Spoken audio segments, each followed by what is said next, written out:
মেসির প্রিয় বন্ধু কারা? আমি নিশ্চিত আপনারা ১০ জন বন্ধুর একটা তালিকা করে ফেলতে পারবেন আর্জেন্টিনায় এবং আর্জেন্টিনার বাইরে, যারা মেসির একবারে জিগরি দোস্ত। এই নেইমার, সুয়ারেজ থেকে শুরু করে আজকের ডি পল বা এমি মার্টিনেজ, এর মাঝখানে কত বন্ধু আসছে গেছে, এখনো তাদের সঙ্গে সুসম্পর্ক আছে। আপনারা নিশ্চয়ই এদের তালিকা করবেন। না, আমি এই ফুটবল মাঠের এই বন্ধুদের কথা বলতেছি না। এমনকি তার যে ব্যক্তি জীবনের বন্ধু-বান্ধব তাদের কথাও বলতেছি না। আমি ফুটবলেই মেসির ৪ জন বন্ধুকে নিয়ে আজকে গল্প করব। যে ৪ জন বন্ধু সম্পর্কে সম্ভবত আমরা ওভাবে তেমন খোঁজ খবর রাখি না। অথচ শুধু মেসির না, পুরো আর্জেন্টিনা ন্যাশনাল টিমের জন্য তারা অত্যন্ত গুরুত্বপূর্ণ মানুষ, অত্যন্ত গুরুত্বপূর্ণ মানুষ। তাদেরকে আমরা সাধারণত বলি ব্যাকরুম স্টাফ। এই ব্যাকরুম স্টাফদের মধ্যে অনেকেই তো আর্জেন্টিনার ব্যাকরুম স্টাফ। যদি শুধু ২০২২ বিশ্বকাপকে আমরা বিবেচনায় নেই, ২০২২ বিশ্বকাপে অন্তত ১০ থেকে ১৫ জন ব্যাকরুম স্টাফ ছিলেন। তার মধ্যে আমরা ৪ জনকে একটু বেছে নিব, সবাই আসলে প্রিয় বন্ধু এই মেসিদের। কিন্তু এই ৪ জনকে বেছে নিব যারা ৪ জন আসলে এদের প্রাণের অংশ। বিশেষ করে লিওনেল মেসির একেবারে পরিবারের সদস্যের চেয়ে বেশি কিছু। এই ৪ জনের মধ্যে ২ জন আছেন শেফ, একজন আছেন ম্যানেজম্যান, একজন আছেন চিফ কিট ম্যানেজার।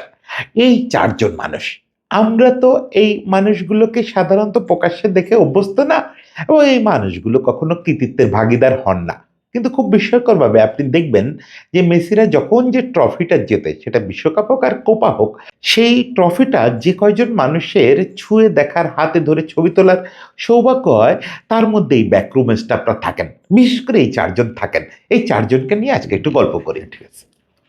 আমরা ১ম এ বলব মার্সেলো ডি আন্দ্রের কথা। মার্সেলো ডি আন্দ্রে বললে আসলে আপনি যদি আর্জেন্টিনার লকার রুমের সঙ্গে পরিচিত হন, ব্যাকরুমের সঙ্গে, তাহলে আপনিও একটু থমকে যেতে পারেন যে এই লোকটা কে? মার্সেলো ডি আন্দ্রে নামে তো সেরকম পরিচিত কেউ লকার রুমে নাই। ড্যাডি বলেন, ড্যাডি বললে দেখবেন আর্জেন্টিনার পুরা টিম হৈ, হৈ করে উঠছে যে, "ও আমাদের ড্যাডির কথা বলতেছে?" হ্যাঁ, ড্যাডি। ড্যাডি নামেই মূলত এই জেনারেশনের কাছে পরিচিত। তবে স্কালোনিরা বা তার আইমাররা, মানে একটু সিনিয়ররা আবার বড় ভাই বলে ডাকে। তো সেই বড় ভাই বা ড্যাডি যা বলেন না কেন, এই মানুষটা খুব প্রিয় একজন মানুষ। তিনি হচ্ছেন মেসেজ ম্যান। মূল পেশা তার ফিজিওথেরাপি। একজন, মানে একদম প্রশিক্ষিত ফিজিওথেরাপিস্ট ছিলেন। একসময় একটা স্বাস্থ্য কেন্দ্রে চাকরি করতেন। পরে আস্তে, আস্তে স্পোর্টস ফিজিওথেরাপিতে আসছেন। একসময় বিভিন্ন ক্লাবে, আর্জেন্টিনার বিভিন্ন ক্লাবে, তার মধ্যে বোকাতেও কাজ করছেন। তারপরে এসে আর্জেন্টিনার জাতীয় দলে যোগ দিছেন।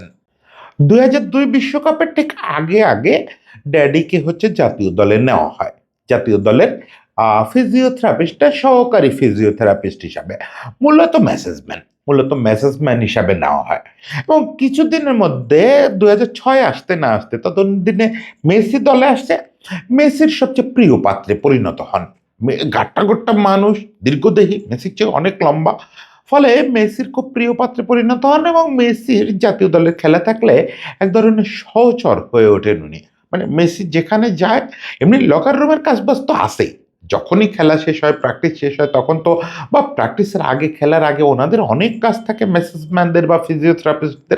কিন্তু এমনিতে দেখা যায় যে যখন ট্রেনিং চলতেছে, তখন মেসির পাশাপাশি হাঁটাহাঁটি করতেছেন। খেলার সময়টুকু বাদে এমনি যখন মেসি বাউন্ডারি লাইনের বাইরে একসঙ্গে হাঁটতেছেন, গল্প করতেছেন, এবং মাঝে, মাঝে ওনাকে আপনি দেখবেন ইন্টার মিয়ামিতে। মানে মিয়ামি শহরে হাজির হয়ে গেছেন। ন্যাশনাল টিমের যখন ক্যাম্প-ট্যাম্প থাকে না? উনি গিয়ে মিয়ামিতে মেসির সঙ্গে সময় কাটান। খুব ঘনিষ্ঠ মানুষ মেসির, এবং সবচেয়ে বড় কথা, এই লোকটার খেলোয়াড়দের সঙ্গে একটা পার্সোনাল রিলেশন আছে। এই রিলেশনটা শুধু লকার রুমের, আমি আবারও বলি, আর্জেন্টিনার লকার রুমে যারা আছেন প্রত্যেকে আর্জেন্টাইন খেলোয়াড়দের ফ্যামিলি মেম্বারদের মতো। এর আগে আমরা এরকম বিভিন্ন ব্যাকরুম স্টাফদের ব্যাপারে আলাপ করছি। আপনারা দেখছেন যে তারা আসলে আর্জেন্টাইন খেলোয়াড়দের একেবারে ফ্যামিলি মেম্বারের মতো। তো এই লোকটা একটু বেশি। একটু বেশিটা কিরকম সেটা একটা ঘটনা আসলে উদাহরণ হয়ে আছে। ২০১৬ সালে লিওনেল মেসি যখন অবসর নিয়ে ফেলল, তখন তো সারা আর্জেন্টিনা জুড়ে একটা মুভমেন্ট শুরু হলো যে লিও যেও না, লিও ডোন্ট গো। এটা স্প্যানিশে লিখে এমনও হয়েছিল যে বুয়েনোস আয়ার্স কর্তৃপক্ষ ওখানকার সিটি কর্পোরেশন বা রোজারিও সিটি কর্পোরেশন তাদের সবগুলো মেট্রো স্টেশনে স্পেশাল এই বিলবোর্ড টানাছিল যে লিও ডোন্ট গো। এই জিনিসটা তো ক্যাম্পেইনে পরিণত হলো। আপনারা জানেন সেই যে এনজো ফার্নান্দেজের বিখ্যাত চিঠি বা অনেক কিছুই তো আছে, কিন্তু সেই জায়গাটায় কে গিয়ে পার্সোনালি মেসির সঙ্গে কথা বললো এই ব্যাপারটা নিয়ে, সেটা হচ্ছে ড্যাডি। এই ড্যাডি গিয়ে মেসির সঙ্গে 2 দিন 3 দিন টানা মেসির সঙ্গে রাগারাগি করছে। মানে অন্যরা তো গিয়ে রিকোয়েস্ট করছে, অন্যরা তো ওভার ফোন রিকোয়েস্ট করছে, সে গিয়ে মেসির সঙ্গে অভিমান করছে যে তুমি এই অবস্থায় চলে যেতে পারো না, তুমি শেষ দেখে তারপরে যাবা। আমরা সবাই মিলে লড়াই করতেছি, আমি তোমার 4 বছর আগে থেকে লড়াই করতেছি, আমাদের ট্রফি লাগবে, তুমি ট্রফি নিয়ে তারপরে যাবা, তার আগে কোনো রিটায়ারমেন্ট নাই। এবং বলা হয় মেসির ঘনিষ্ঠজনেরা বলে যে মেসি যে তার সিদ্ধান্তটা ওভারটার্ন করলেন সেখানে ড্যাডির একটা বিরাট ভূমিকা আছে। হ্যাঁ, অন্যান্য ফুটবলীয় ব্যাপার তো অবশ্যই ভূমিকা রাখছে, কিন্তু ড্যাডির এই যে প্রাণান্ত চেষ্টা এটা একটা বিরাট ভূমিকা রাখছে। ফলে ড্যাডিকে আমাদের কোনোভাবেই বলার কোনো সুযোগ নেই। মেসির প্রিয় বন্ধুদের তালিকায় তো তাকে রাখতেই হবে। এরপরে আমরা কথা বলবো দিয়েগো ইকোভানকে নিয়ে। দিয়েগো ইকোভানের নাম আপনারা সম্ভবত 2-1বার শুনছেন, না হলে ছবি তো দেখছেনই। বিশেষ করে ইকোভানের জন্মদিন আর মেসির জন্মদিন দুটোই জুলাই মাসে। আর জুলাই মাসের একটা মজা আছে, এই গত কাতার বিশ্বকাপ বাদ দিলে বেশিরভাগ সময় বিশ্বকাপটা হয় হচ্ছে জুলাই মাসে। ফলে এই জুলাই মাসে মেসি যেমন ইকোভানের কেক কাটে, ইকোভানও মেসির জন্মদিনের কেক কাটে এবং দুটো কেকই বানায় ইকোভান। তাহলে ইকোভান লোকটাকে, ইকোভান হচ্ছে আর্জেন্টিনা ন্যাশনাল টিমের চিফ শেফ। দীর্ঘকাল ধরে 1999 সাল থেকে আর্জেন্টিনা ন্যাশনাল টিমের সঙ্গে আছেন। পড়াশোনা করছেন মূলত গ্যাস্ট্রোনমি বলে একটা সাবজেক্টে, এবং আর্জেন্টিনার বিখ্যাত কিছু খাবার যেগুলোর ফিউশন করে এখন উনি একটা আলাদা ভার্সন তৈরি করছেন আর্জেন্টিনার ন্যাশনাল টিমের জন্য, সেগুলোর আবিষ্কারক হিসাবে ওনাকে খুব কৃতিত্ব দেওয়া হয়। এর মধ্যে আসাদো নামে একটা বারবিকিউ আছে, যে বারবিকিউটা হচ্ছে আর্জেন্টিনার ঐতিহ্যবাহী বারবিকিউ, আসাদো বলে এটাকে। এই আসাদোর একটা ভার্সন, মানে স্বাস্থ্যকর একটা ভার্সন তৈরি করছেন ইকোভান। এটা তৈরি করছেন খেলোয়াড়দের জন্য, এবং এইটা আর্জেন্টিনা বাকি খেলোয়াড়দের খুব একটা অভিমানের জায়গা আছে যে আসাদোর বিশেষ একটা ভার্সন ইকোভান তৈরি করে শুধু মেসির জন্য। এটা আর কাউরে নাকি দেয় না। এটা আমি জানি না সত্যি না মিথ্যা, খেলোয়াড়রা তো এরকম দুষ্টুমি প্রচুর করে, অভিযোগ মিথ্যা হওয়ারও ভালোই চান্স আছে, কিন্তু সে যে মেসিরা বিশেষ ভালোবাসে এটা বাকি খেলোয়াড়দের কথাবার্তায় বোঝা যায়। তারা বলে যে ইকোভান সবার জন্য একটা রান্না করে আর মেসির জন্য আলাদা রান্না করে, লিওরে নিশ্চয়ই ও আলাদা কিছু খাওয়ায়। নিশ্চয়ই এটা সত্যি না, তার প্রতি বেলায় মেসির জন্য আলাদা রান্না করার সুযোগ নেই, আর সেই ইনফ্যাক্ট হাতে রান্না করার জায়গায় তো এখন আর নাই, সে চিফ শেফ। আমি লাকি যে আমি ইকোভ্যানরে সামনাসামনি দেখছি, এবং এরপরে আরও একজনের কথা বলবো তাকেও সামনাসামনি দেখছি। যখন ওরা ঢাকায় আসছিল আমার ইকোভানের সঙ্গে বেশ ইন্টারাকশনের সুযোগ হয়েছিল, যদিও দুজন একজন আরেকজনের ভাষা বুঝি না বলে কথা হয় নাই, কিন্তু আমার কতগুলো রিকোয়েস্ট অন্য মাধ্যমে সামনাসামনি দাঁড়ায় উনি রিফিউজ করছিলেন। এই এক্সপিরিয়েন্সটা আছে।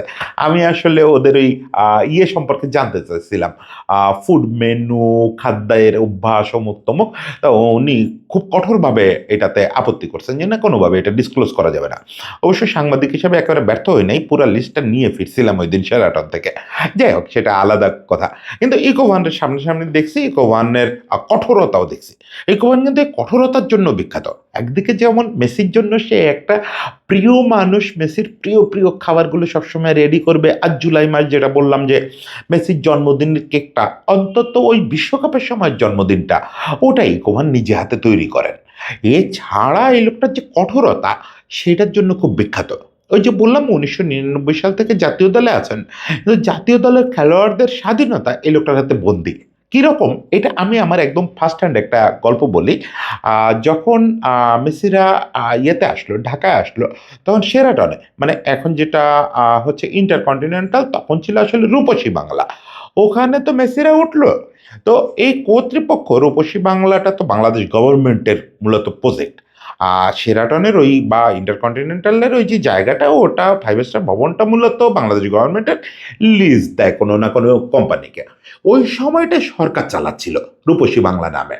তো সরকার থেকে রূপসী বাংলা পক্ষের মাধ্যমে ওই একটা প্রস্তাব দেওয়া হলো যে বাংলাদেশে আসছে লিওনেল মেসি, ওকে ইলিশ খাওয়ানো হোক।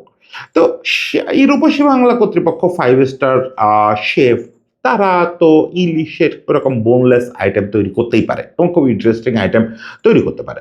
তো ওরা যেটা করলো, ওরা ওরকম একটা বোনলেস আইটেম করে মেসির সামনে প্লেস করতে চাইলো।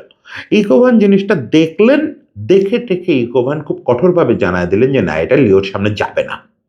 ও আমাদের পক্ষ থেকে, মানে বাংলাদেশের পক্ষ থেকে সর্বোচ্চ ট্রাই করা হয়েছিল যে একটু ইলিশের কোনো একটা আইটেম যেন লিওনেল মেসির কাছে যাক। লিওনেল মেসি যদি হয়তো শুনতেন তাহলে হয়তো তিনি অ্যাপ্রুভ করতেন যে না, আমি একটু টেস্ট করতে চাই।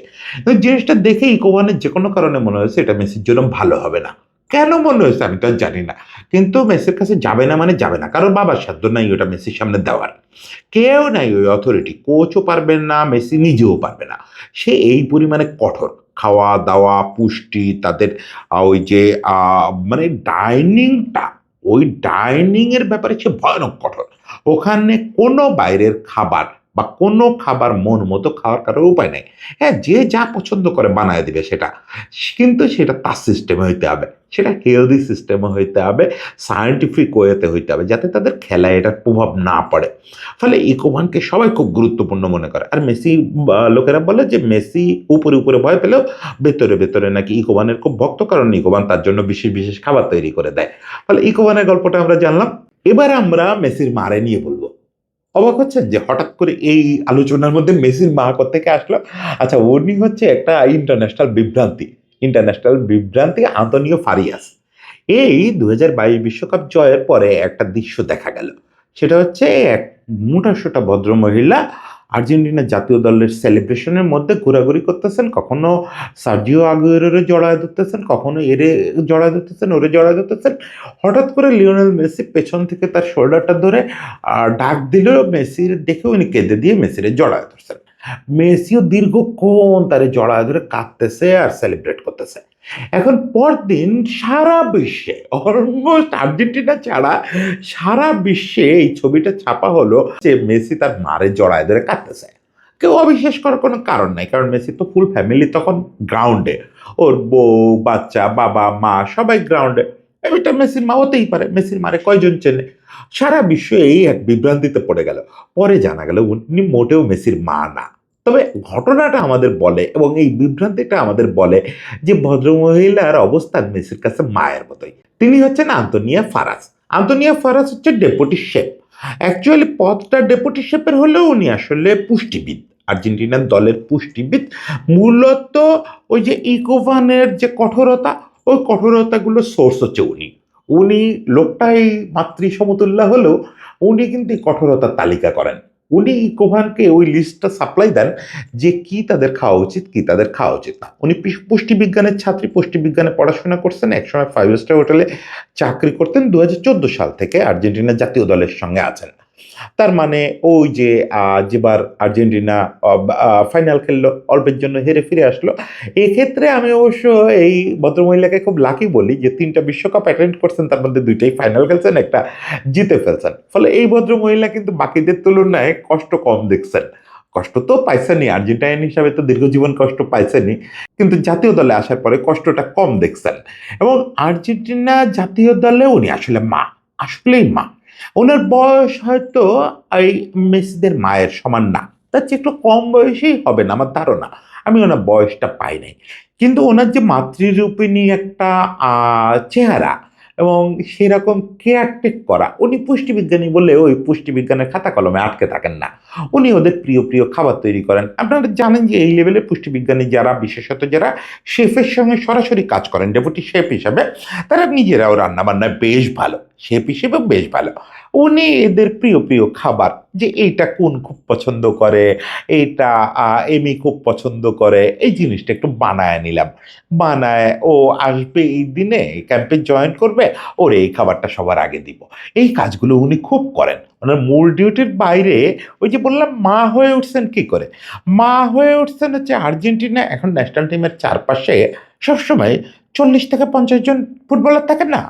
যে সবাই তো যে 23 জনকে আমরা দেখি ওই 23 জনই তো শেষ কথা না। এই যে 26 বিশ্বকাপে যে 23 জন যাবে, এরাই কি শুধু খেলছে নাকি গত 4-5 বছর ধরে? অন্তত 50 জন ফুটবলার দেখবেন আপনি যাতায়াতের মধ্যে ছিল। প্রত্যেকের প্রিয় খাবারের খবর এই মহিলা রাখে। এবং ক্যাম্পে যোগ দেওয়ার পরে ক্যাম্পে তো পর্যায়ক্রমে যোগ দেয়, সবাই আসে একসঙ্গে তো হুড়মুড় করে ঢোকে না। যদিও বা ঢোকে, প্রত্যেকে তার রুমে ঢোকার পরে ১ম যে খাবারটা পায় ওয়েলকাম ড্রিংকস এর সঙ্গে, সেটা হচ্ছে এই মায়ের বানানো কোনো একটা তার প্রিয় খাবার। যে খাবারটার খোঁজ উনি রাখেন। সাধে কি আর লোকে মেসির মা বললে তারে ভুল করছে? সবশেষে আমরা বলব মারিতোর কথা। মারিতোর পুরো নাম হচ্ছে মারিও ডি স্টেফানো। না, ডি স্টেফানো, আলফ্রেডো ডি স্টেফানোর কিছু হন না উনি। তবে আর্জেন্টিনার এই দলটার কাছে ওনার গুরুত্ব আলফ্রেডো ডি স্টেফানোর চেয়ে কম, এটা বললে সম্ভবত অন্যায় করা হবে। না, ফুটবলীয় গুরুত্ব তো থাকার কোনো কারণ নেই। কারণ ভদ্রলোক হচ্ছেন চিফ কিটম্যান। মানে একটু সহজ করে বললে আসলে লন্ড্রিম্যান টাইপের। ওই লকার রুমে খেলোয়াড়দের জার্সি গোছায় রাখা, জিনিসপত্র পরিষ্কার রাখা, লকার রুমটা ঝকঝকে রাখা, এগুলো ওনার কাজ। এই কাজটা করতেছেন তিনি দীর্ঘকাল ধরে এই কাজটা করতেছেন। এই যে লকার রুম স্টাফ, এর মধ্যে সবচেয়ে পুরনো হচ্ছেন মারিতো। ১৯৯৮ সাল থেকে এই দলটার সঙ্গে আছেন এবং তার আগেও উনি চিফ হিসাবে কাজ করতেছেন ৯৮ সাল থেকে। তার আগেও উনি আর্জেন্টিনা ফেডারেশনে ছিলেন। মানে উনি ম্যারাডোনা বাতিস্তুতাদের সঙ্গেও কাজ করছেন। উনি ধীরে ধীরে দেখতে প্রজন্ম বদলে গেছে। কিন্তু ওই যে আস্তে আস্তে এই প্রজন্মটার কাছে এই লোকটা প্রাণের একটা বন্ধু হয়ে উঠছে। ব্যাকগ্রাউন্ড সেরকম কিছু না, ওই ৮-১০ জন এরকম কর্মী যেভাবে আসেন সেরকম একে ওকে এর মাধ্যমে চাকরিতে আসছিলেন। এএফএ তে ছোটখাটো জব করতেন, একসময় লকার রুমে কাজ পেলেন, একসময় ওই চিফ কিটম্যান হয়ে উঠলেন। মানে সকলের কিট সামলায় রাখা তার দায়িত্ব। কিন্তু এইটা আসলে মারিতোর পরিচয় না, মারিতোর ভূমিকাও এটা না। মারিতোর তাহলে কাজ কি? মারিতোর কাজ হচ্ছে অলমোস্ট প্রতিদিন অনুশীলনের পরে এই লকার রুমে একটা জলসা বসে। আর্জেন্টিনার লকার রুমে। এটা শুধু আর্জেন্টিনার লকার রুমে বসে তা না, বাংলাদেশ ক্রিকেট টিমের লকার রুম থেকে শুরু করে পৃথিবীর অলমোস্ট সব লকার রুমে একটা জলসা হয়। প্র্যাকটিসের পরে বা বড় ম্যাচ জিতলে ম্যাচের পরে, ছোট ম্যাচ জিতলো ম্যাচের পরে, এইরকম একটা জলসা হয়। এখন এই জলসার কেন্দ্রবিন্দু হচ্ছেন মারিতো। মারিতো ১ম এ এই জলসায় নানা রকম গান করেন। মারিতোর মুখস্থ না এরকম আর্জেন্টিনার পপুলার সং খুব একটা নাই। ইভেন এই যে মেসিকে নিয়ে ইদানিং যে গানগুলো পপুলার হচ্ছে, সেগুলো মারিতোর একদম শব্দ ধরে মুখস্থ। ফলে মারিতো বিনোদন দিতে কোথাও খামতি রাখেন না। কিন্তু এটাও মারিতোর মূল বিনোদন না। মূল বিনোদনটা কি? ওই যে 98 থেকে লকার রুম সামলাচ্ছেন। তারও আগে মানে ম্যারাডোনার জেনারেশন থেকে লকার রুমে কে কি করে এগুলো তো দেখে আসতেছেন। এই লোক এগুলো মিমিক্রি করে জোক আকারে এই বাচ্চা জেনারেশনকে, সেটা মেসি থেকে শুরু করে এই আলমাদা পর্যন্ত, এদেরকে গল্প করে শোনায়। মানে গান পর্ব শেষ হওয়ার পরে যখন জোক শুরু হয়, খেলোয়াড়রা নিজেদের মধ্যে জোক করে, কখনো সেটা খুব ভালো জোক, কখনো ডার্টি জোক, নানা রকম তো হয়। এর মধ্যে মারিতোর একটা বড় কাজ থাকে, ওই প্রসঙ্গ রিলেট করে হুট করে বলা যে ম্যারাডোনা এরকম সিচুয়েশনে এই করতো, জানো একবার এই করছিল, বা বাতিস্তুতা একবার এরকম সিচুয়েশনে এই করছিল। ব্যাস, হাসির রোল পড়ে যায়। মারিতোর কিন্তু ২০২২ বিশ্বকাপে থাকাটা প্রায় না থাকারই কথা ছিল। বয়স হচ্ছে, মারিতো আস্তে আস্তে চাকরি থেকে সরে যাবেন। এই তো স্বাভাবিক। খেলোয়াড়দের প্রবল আগ্রহে উনি কাতারে গেছেন। মারিতোকে থাকতে হবে। মারিতো না থাকলে ড্রেসিং রুম জমাবে কে? লকার রুম জমাবে কে? এবং মারিতো তাদের কাছে কত গুরুত্বপূর্ণ সেটা এই ছবিটা দেখলে বুঝতে পারবেন। দেখেন, এই ছবিটাতে মেসিও কেন যেন মেসিকে দেখা যাচ্ছে না। কিন্তু বাকিরা দেখেন মারিতোর হাতে ট্রফিটা তুলে দিয়ে কি পরিমাণে উচ্ছ্বসিত, ওদের চোখ মুখগুলো দেখেন, মানে ওরা নিজেরা ট্রফি জিতে বোধহয় এত উল্লসিত না। আর মারিতোর মুখটা দেখেন, চোখ মুখ জুড়ে কান্না ভেঙে আসতেছে যে এই ট্রফিটা শেষ পর্যন্ত আমার হাতে তুলে দিল এই ছেলেরা। যে মানুষ হিসাবে ধরেন শ্রেণী বৈষম্যর এই পৃথিবীতে মানুষ হিসাবে ওনাদের তো অন্য শ্রেণীর মানুষ হিসাবে মনে করে সারা পৃথিবী। সেখানে আর্জেন্টিনার দলের কাছে উনি এতটাই গুরুত্বপূর্ণ যে মঞ্চে যখন পোডিয়ামে যখন সেলিব্রেশন চলতেছে, সেই সময় মারিত্তোকে ডেকে এনে মারিত্তোকে সবার মাঝখানে রেখে তার হাতে ট্রফি দিয়ে সেলিব্রেশন করতেছে। This is Argentina team. আর্জেন্টিনার টিমের এই ব্যাপারগুলো আমার কাছে কেন যেন মনে হয় তাদের মাঠে খেলার চেয়ে একটু বেশি রোল প্লে করে। যখন তারা এক হয়ে ওঠে না, ২৬ বিশ্বকাপ আর্জেন্টিনা জিতবে কিনা জানি না। ফার্স্ট রাউন্ড থেকেও বাদ পড়তে পারে। কিন্তু এই যে আবেগের গল্পগুলো, এইগুলো শেষ হবে না। এগুলো কোনোদিন শেষ হবে না। কোনো ট্রফি দিয়ে এটা কেনা যাবে না। এই গল্পগুলো চলতে থাকুক, এরকম আরো অনেকের গল্প বলার প্রত্যাশায় রইলাম। সবাই ভালো থাকবেন।